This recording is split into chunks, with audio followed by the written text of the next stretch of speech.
few moments, Chief Superintendent Chris Leather, officer in charge of criminal operations here in Central Region, will deliver a statement. First in English, followed by my statement will be in French. Following the statements in both official languages, we will open up the floor for questions. Available for questions today will be Chief Superintendent Leather, as well as Corporal Martin Williamson, lead investigator and member of the RCMP Special Economic Measures Act Unit, and Constable Peter Fulton, member of the RCMP Special Economic Measures Act Unit. Before we start, I want to acknowledge that we are gathered on the traditional territory of the Anishinaabe, Haudenosaunee, Landmewak, and Antadanran. This land continues to be home for diverse indigenous people whom we recognize as contemporary stewards of the land and vital contributors to the society. Now I would like to invite RCMP Chief Superintendent Chris Leather to the podium. Sir.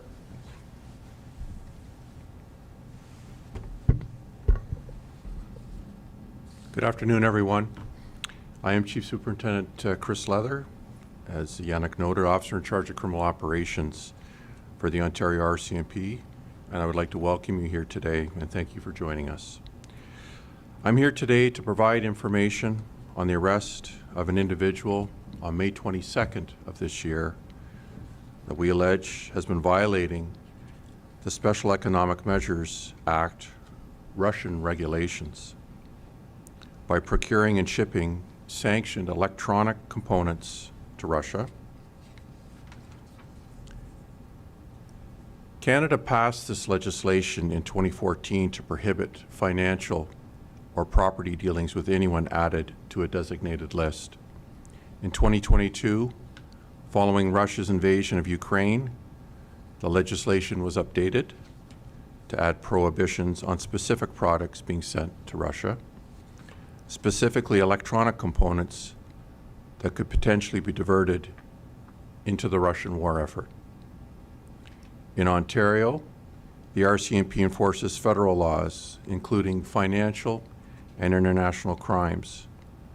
Across Canada, the RCMP has Special Economic Measures Act, or what is known as CEMA teams, that specialize in investigations of this type of crime. Nationally, our CEMA teams gather and analyze intelligence and conduct investigations. Across Canada, they work closely with federal and domestic partners and foreign law enforcement agencies to disrupt violations of Canada's sanctions regime and to enhance Canada's economic security and our international reputation. On October 6 of 2023, Ontario RCMP investigators executed a search warrant at a residence in Toronto of a business person in relation to a CEMA investigation. The investigators had reason to believe that the Toronto business person was a central figure in an operation that was procuring and shipping technology to Russia that is subject to the Special Economic Measures Act, Russia regulations. The RCMP allege that analysis of the evidence indicated that the Toronto business person was procuring electronic components from manufacturing and distribution companies across the world and shipping them to Asia. Additional evidence was gathered from international shipping data. The data indicated that the components were then transshipped to Russia from his businesses in Asia. Following a 3-year investigation, on May 5th, 2025, the RCMP received consent from the Attorney General of Canada to initiate proceedings in this investigation against Mr. Anton Trofimov of Toronto, and he was subsequently charged with the following. On or between July 17, 2022 and December 8, 2022, did export, sell, supply, or ship prohibited goods referred to in column 1 of Schedule 7 to Russia, to any person in Russia, contrary to Section 3.9 Sub 1 of the Special Economic Measures Russia regulations, thereby committing an offense contrary to Section 8 of the Special Economic Measures Act. Secondly, that Anton Trofimov, on or between July 17, 2022 and December 8, 2022, did export, sell, supply, or ship prohibited goods referred to in the Restricted Goods and Technologies list to Russia or to any person in Russia, contrary to Section 3.6 Sub 1 of the Special Economic Measures Russia regulations, thereby committing an offense contrary to Section 8 of the Special Economic Measures Act. And thirdly, that Anton Trofimov, on or between July 17, 2022 and December 8, 2022, did knowingly possess proceeds of property obtained by crime contrary to Section 354(1) of the Criminal Code of Canada. Canada's sanctions regime make critical contribution to international stability. Trade in prohibited technology and equipment could and does pose serious risks in maintaining international peace and global security. Individuals and businesses are responsible for ensuring the end destination of all exports do not fall under these sanctions. The RCMP is and will continue to pursue individuals or groups who attempt to profit from illegal trade. I'm very proud of the impressive team effort that made these arrests possible. Two of those members are here with us today. The success would not have been possible without the work done by the Sanctions Investigations team and our partners. And I'd like to take a moment to thank some of the partners that assisted us in this investigation. And they include the Federal Bureau of Investigation, Global Affairs Canada, the Canadian Border Services Agency, the Bureau of Industry and Security, FinTrack, and Forensic Accounting Management Group, or also known as FAMG. Along with our law enforcement partners, the RCMP remains committed to combating international crime, both in Canada and abroad. I want to thank everyone for coming here today. I'll pass the podium back over to Inspector Amel to read the statement in French and to moderate the remainder of the press conference. Thank you very much. Yannick? Sir.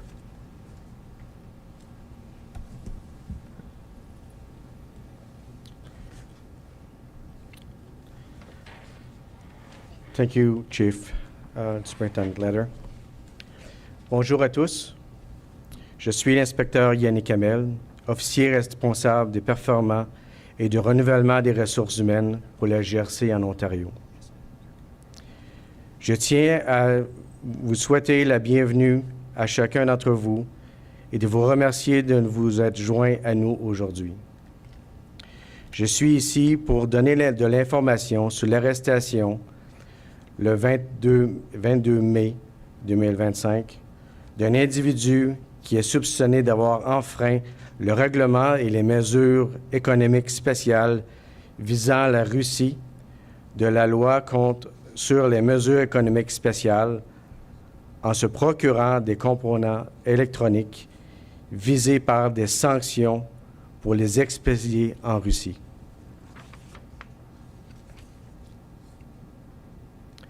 Le Canada a adopté la loi en 2014 pour introduire les transactions financières et immobilières avec toute personne dont le figure sur la liste désignée.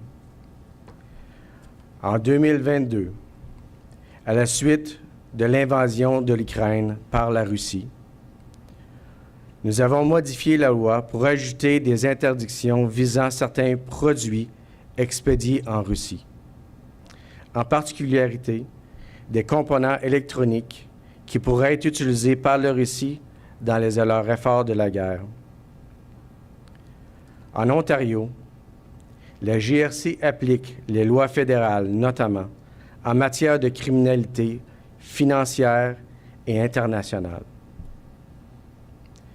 Partout au Canada, la GRC a des équipes chargées de l'application de la loi sur les mesures économiques spéciales, qui se spécialisent dans les enquêtes sur ce type de crime. À l'échelle nationale, nos équipes chargées de l'application de cette loi recueillent et analysent des renseignements et mènent des enquêtes. Aux quatre coins du Canada, ils travaillent en étroite collaboration avec des partenaires fédéraux et des organismes d'application de la loi étrangère pour mettre fin aux violations du régime des sanctions canadiens et améliorer la sûreté économique du Canada et sa réputation internationale.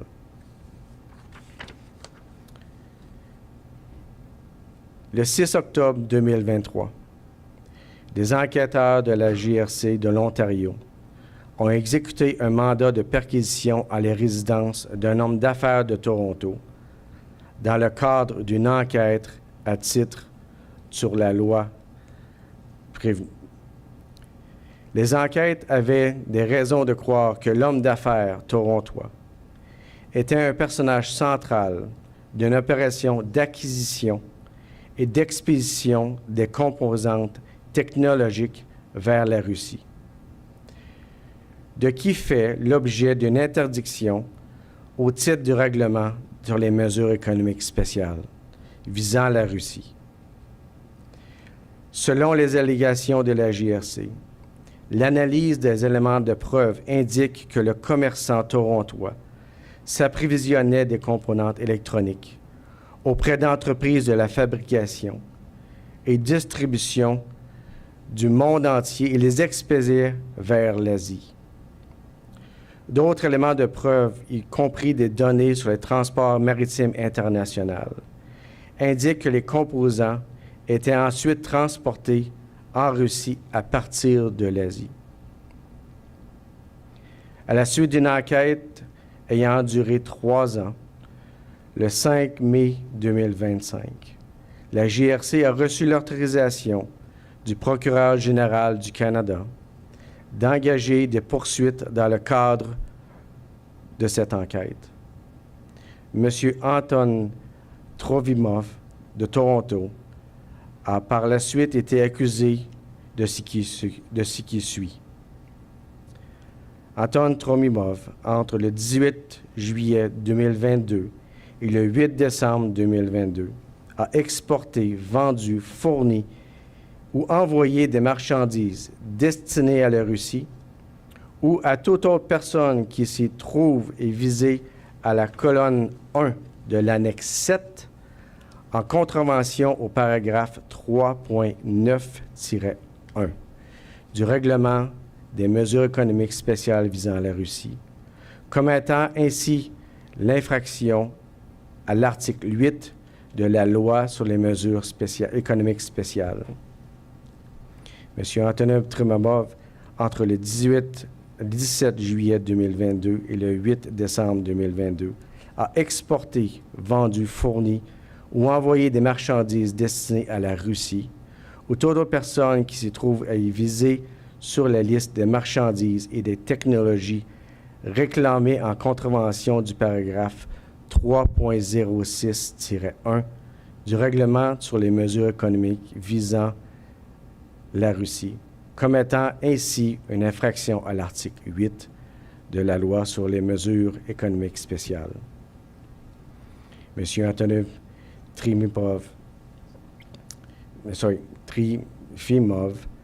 entre le 18 juillet 2022 et le 8 décembre 2022, a ensuite en possession des produits de biens, sachant qu'il avait été criminellement obtenu en contravention du paragraphe 354-1 du Code criminel du Canada. Le régime des sanctions du Canada est essentiel et contribue grandement à la stabilité internationale. Le commerce des technologies et d'équipements interdits pourrait présenter des risques graves pour le maintien de la paix et de la sécurité internationale. Il incombe particulièrement aux particuliers et aux entreprises de s'assurer que la destination de toutes les exportations n'est pas visée par ces sanctions. La JRC continuera à poursuivre les individus ou les groupes qui tentent de tirer profit de ce commerce illégal. Je suis fier de l'impressionnement du travail de notre équipe qui a rendu cette arrestation possible. C'est une réussite qui n'aura pas été possible sans le travail effectué par l'équipe d'enquête sur les sanctions et nos partenaires. Je suis reconnaissant à l'aide apportée à certains nombres de nos partenaires et je voudrais les remercier. Le Fédéral Bureau des investigations, FBI, Affaires mondiales Canada, l'Agence des services frontaliers du Canada, le Bureau of Industries and Security, BIS, le Centre d'analyse des opérations et déclarations financières du Canada, ainsi que le groupe de gestion Juras Comptable. La JRC, de concert avec ses partenaires du domaine et de l'application de la loi, demeure déterminée à lutter contre les crimes internationaux au Canada et à l'étranger. Merci.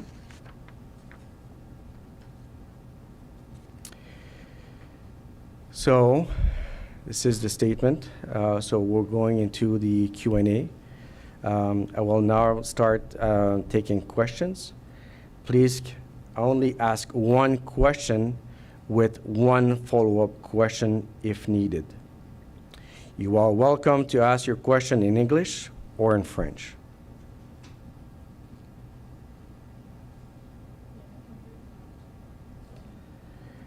For those joining us on the live stream, if you want to ask a question, please use the raise hand feature on Teams.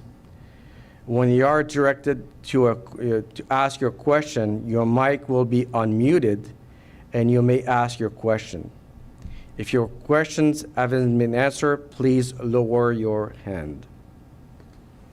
Sir. Are you able to comment on media reports that the banned technology that was being exported was components for drones?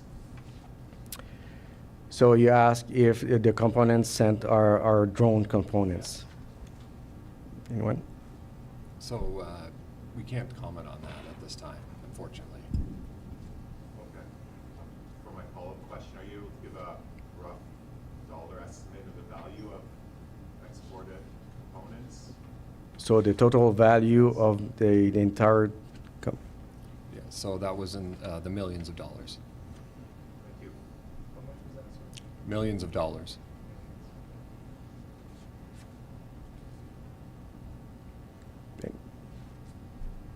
Sir?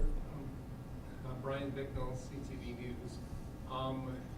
So the equipment itself, you mentioned that it was for the Russian war effort. Do you know that it was actually employed in the Russian war effort against Ukraine? Is this what we're talking about? So the components, if they were sent for the Russia war, I'm going to let you go, sir. Well, that was, I would say, part of our interest as well in this matter. It actually ended up being out of scope of the investigation, and we can't confirm at this point whether or not they actually ended up in armaments or technology used against the Ukrainian troops.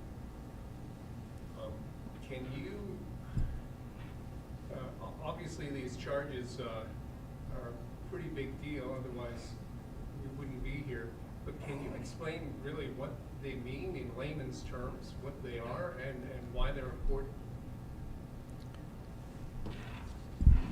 So these particular items are on the common high priority list that the Bureau of Industry and Security puts out. And these are items that the Russian military does seek to procure. So they are those types of items.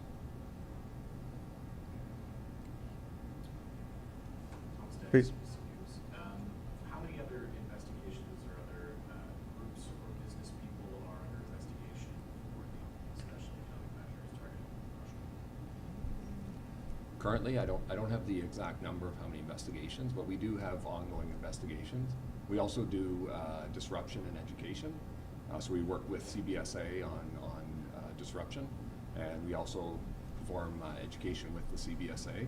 So we will go with the CBSA to companies, and we will speak to their compliance officers, especially if it's a company where the products or the products are prohibited from going to certain countries, and we'll help them spot red flags and whatnot.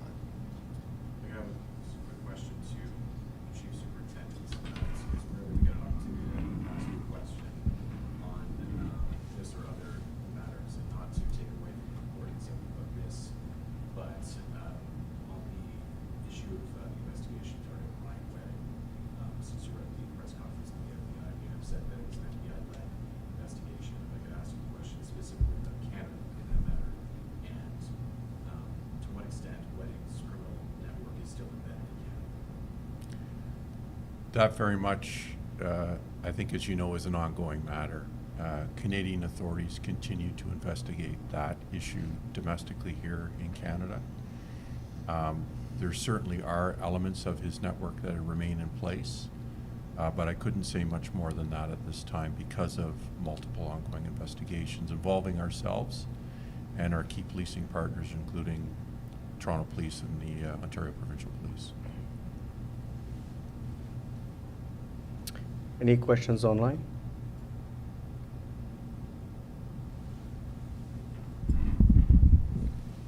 Okay. Yes, we have a question from Stuart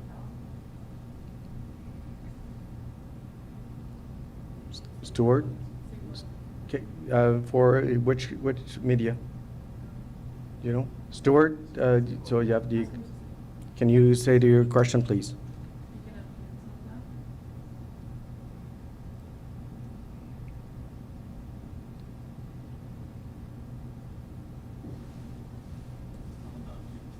on Can you unmute yourself and ask the question, Stuart?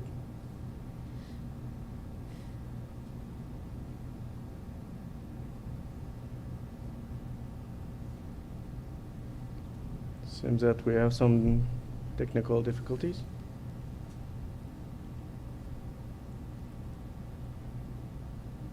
that. Ask him to type it in the chat. Yep.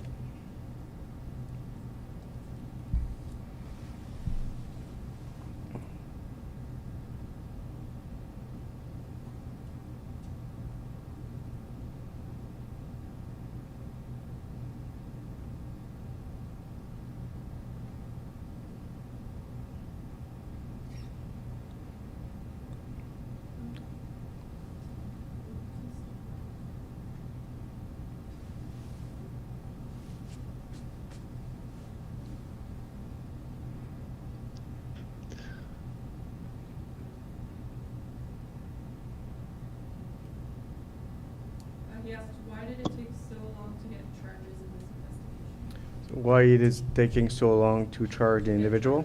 Yeah. Okay. So this was a complex international investigation involving an illicit procurement network. There were transshipment points outside of Canada. I just want to say this, is that we did do disruption of this illicit procurement network in 2023. So we became aware of it in late 2022, and we did take investigative actions to disrupt this procurement network. And after that, we just continued on with our evidence collection. Could you elaborate on what disruptive actions were taken? I'm sorry, I can't.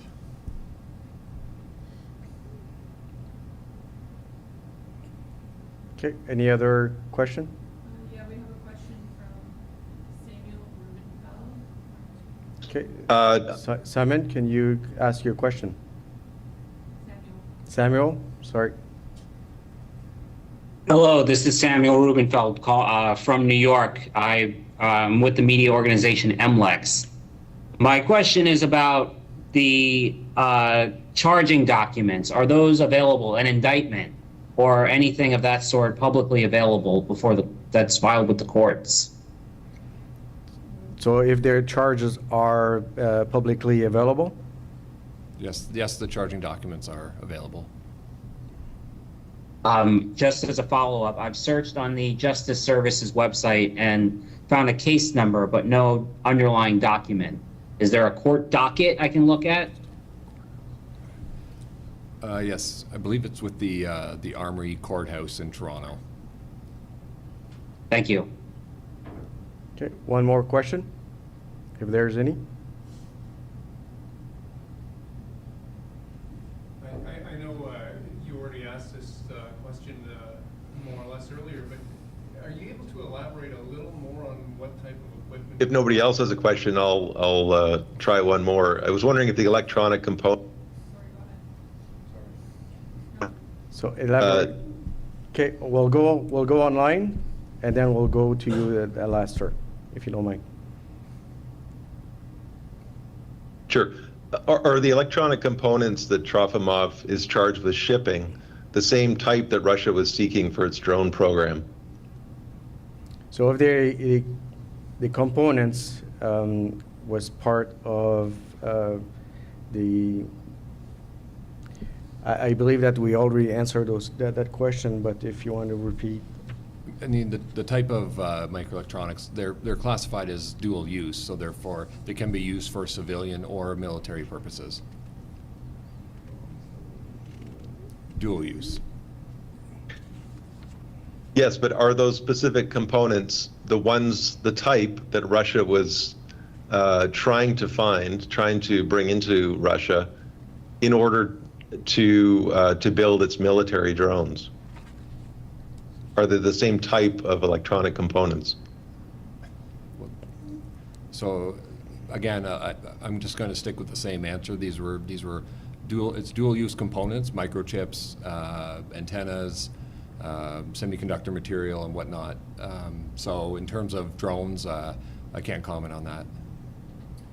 The FBI field office in Miami is thanks personally. There's a quote from the special agent in charge in the press release. What was their involvement? So they provided assistance to this investigation. We did work with them. I think that's all I'll say on that. Okay, just last question, please, to you, sir. Well, it was along the same Yep. lines, and I'm just wondering if you can elaborate About the on components. the equipment itself. Yeah. Well, not at this time, sir. Okay. Thank you very much. This is conclude the press release, press conference, and thank you for attending.